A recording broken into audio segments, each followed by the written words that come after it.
Well, hello and welcome to this bonus edition of Canal Hunter. Since I've been broadcasting these vlogs, a lot of people have been getting in touch and saying, Andy, where do you get the information that you use? Well, I thought it'd be worth putting together an extra little vlog post so that I can show you the tools of my trade.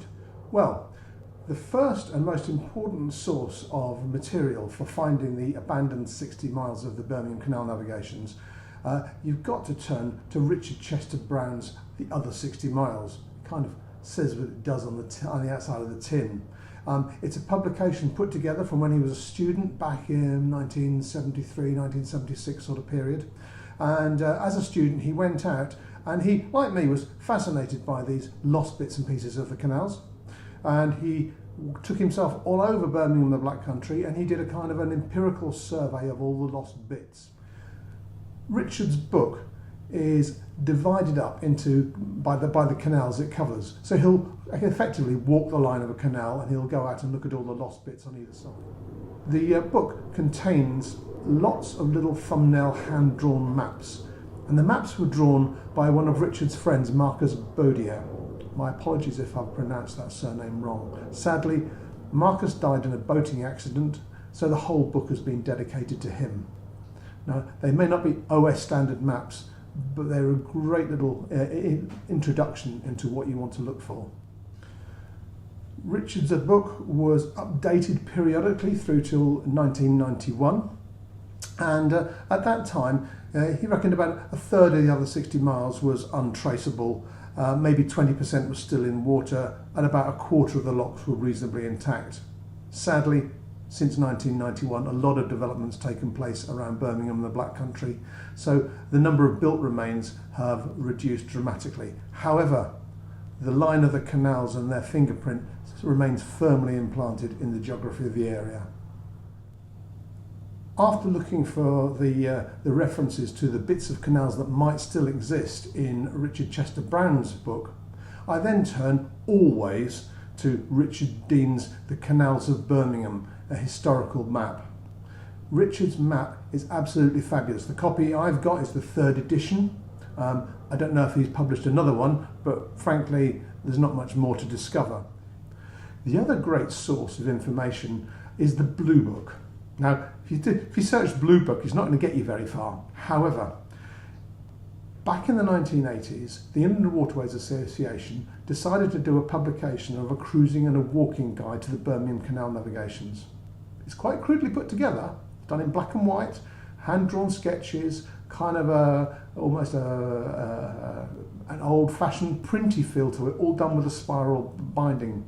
I mean, it's long out of print. But if you look online and look for the Birmingham Canal Navigations, a cruising and walking guide, you'll probably pick up a copy for about £15. If you're lucky, someone's gone through it in advance and they've coloured all the canals in blue, because sometimes it gets a bit complicated to try and identify the difference between a canal and a road.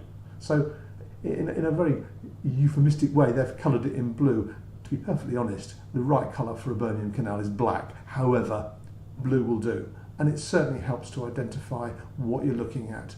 And it gives a great walking description about what's there and what was behind the bridge holes. So it really starts to bring the history to life. So it's well worth reading that before you put your boots on. It's all very well having a map which shows the BCN as it used to be 200 years ago. However, you do need to actually find your way to your destination. And for that, linking into the existing canal network is really important. So for that, I use the Heron series of maps, and they do a great one on the Birmingham Canal Navigations. They used to be called geo maps, but in one big page you can see the entire BCN. Now, if you're not into the BCN, you really need that map to get yourself familiar with the layout of it, because it's 100 miles in breadth as it stands, 160 miles as it used to be. So there's an awful lot of ground to cover, and it's good to be able to see at a glance where everything is.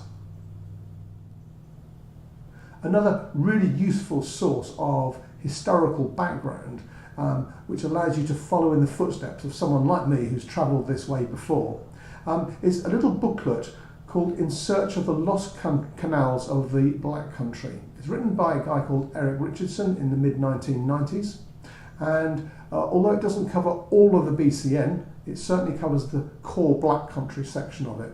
And whilst incomplete, it gives great insights into the bits that he did manage to discover. Credit to him, he managed to do it without the benefit of Google Earth and the like. And talking of Google Earth, the internet inevitably plays its role.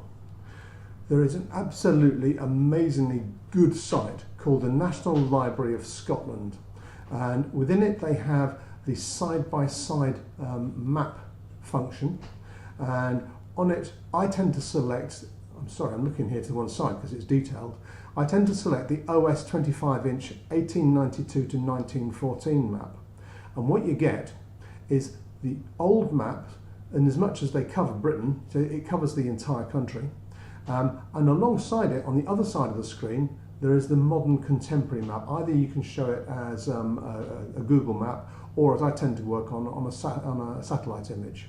And this allows you to zoom in into incredible detail, and it's like having Google Earth back in 1912.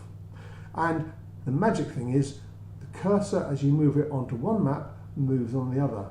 So you can tell down to a matter of a few feet where the canal used to go, and that gives you a fantastic insight whether it's worth going to see anything. And lastly, but by no means least, there are the Godfrey edition maps. In some ways, the Godfrey edition maps are quite similar to the raw maps which are used by the National Library of Scotland. They produce them in paper form. They're published by Alan Godfrey Maps. They cost, I think these cost me about £2.50 each. They're not expensive. And each map is about 1.5 miles wide by 1 mile high. Now, the only challenge is that the maps have a reference number on them and a description. But inevitably, the canals kind of go across the border, and you have to make up your mind whether there's enough canal going across the border to justify buying another map.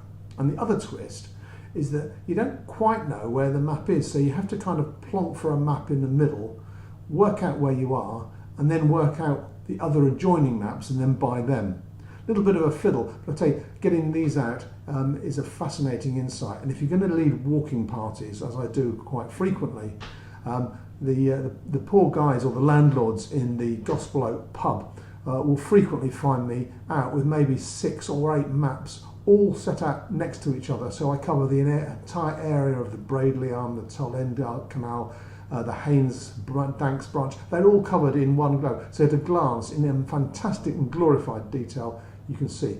And I tend to colour the canals in blue there as well. Well, that's it for the maps. However, if you want history, and you want history in real glorious technicolor detail, the one place you've got to go is the book called the Birmingham Canal Navigations, Volume 1, 1768 to 1846, published by a guy called S.R. Broadbridge. This book takes you right back to the early thoughts behind the Birmingham Canal, its construction, its acquisition of other canals like the Dudley Canals, the Welly and Essington, its construction of the more modern Coseley Tunnel, Netherton Tunnel, the Tame Valley Canal. It even lists some of the canals that were never actually built. So it's a fascinating book. It is history quite heavy, however, it is the one empirical place to go. Another book that's long out of print, but you'll find a copy on the internet. Oh, and if you noticed that I mentioned that it was Volume 1, a lot of people have gone out and tried to find Volume 2 because they want the rest of the history. Sadly, Mr. Broadbridge never wrote it, so it doesn't exist and it stands as one book. If you want to bring your reference material a bit more up to date, I'd point you in the direction of 2 books. The Black Country Canals by Paul Collins. This book is a photographic record of the BCN using lots and lots of archive black and white images. So you can spend a happy number of hours trawling through that. It gives you a real sense of the way they used to look. And the other contemporary book, which is worth getting a hold of, is the Birmingham Canal Navigations by Ray Schill. Ray is a genuine historian. He goes back to source materials, he gives it to you warts and all in amazing detail. So if you want to dig as deep as it's possible to go, get the Birmingham Canal Navigations by Ray Schill. He's also got the Birmingham Canal Side Industries as a side book, which goes into more detail about the industries that surrounded it. In fact, anything you can find by Ray is worth a read. And I guess the one final source of information I'd refer you to, and this sounds a little bit egotistical, is to look at my own blog site. It's called Captain Ahab's Watery Tales. If you search for it under Google, you'll find it. You'll find at the top of the page there is a tab called The Lost Canals. If you tab on there, you'll find there is an index of all the lost sections that I've visited. They're highlighted. If you tab on the highlights, it'll take you through to my blog posts. In many cases, because there's a lot of material to cover, it'll go over a series of several different posts. But it's kind of the collection of all of my accumulated information over the years. So take a look at Captain Ahab's Watery Tales. If it pleases you to look into that level of detail, leave a comment if you find I've made a mistake. So as I sit here surrounded by my resource materials, I realise that possibly my obsession in the BCN is a bit over the top. But hey, it's harmless, isn't it? So, go out, arm yourself. You don't need to get it all to start with. Just have a look on the internet, especially look at that National Library of Scotland site, and go and take a look. Happy hunting.